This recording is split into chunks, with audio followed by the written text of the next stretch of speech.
It would better to be poor and live a righteous life than have all the riches you could imagine. Now, how countercultural is that?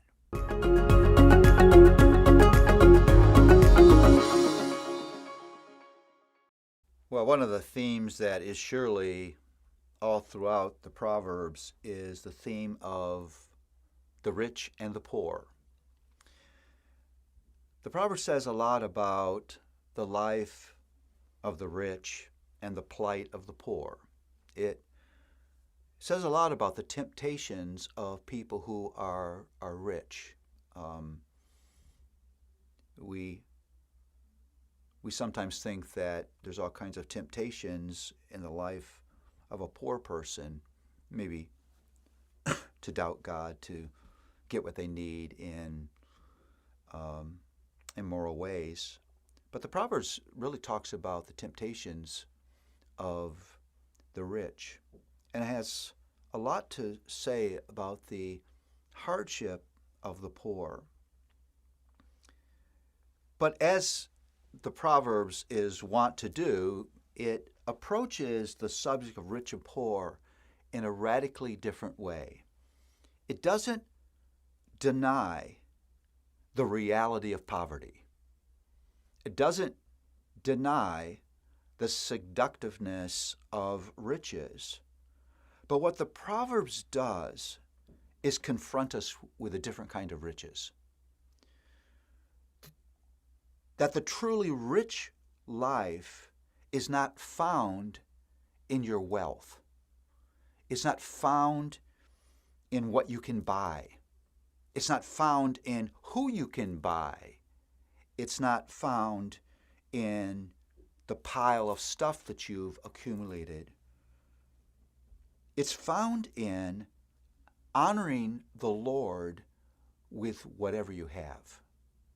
And in that way, a poor person can be rich because there's a riches that can never be earned in that way and can never be robbed or faded away. The Proverbs talks about honoring the Lord with your wealth. And if you do that, your barns will be full.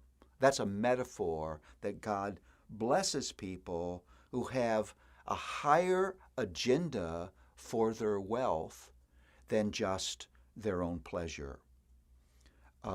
Proverbs 19:1 says, poverty with integrity is better. Isn't that interesting? That you can be poor.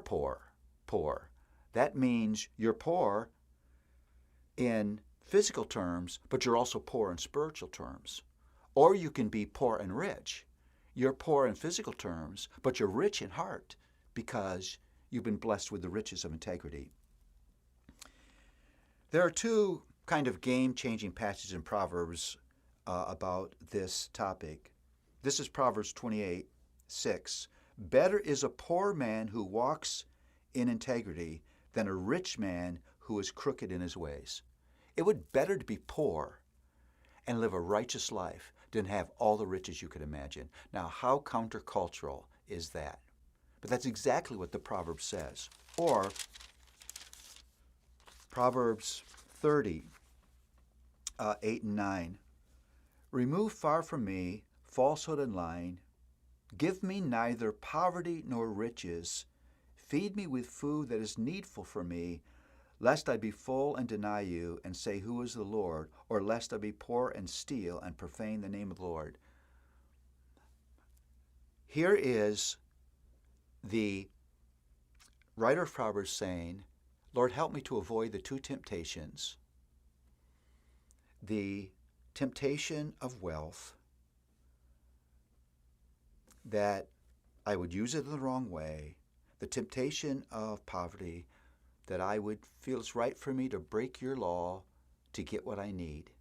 Just give me enough for today so that I can live a righteous life with integrity. That's real riches. How radical it is to think that a poor man is richer than a rich man when that poor man lives a righteous life before his Maker.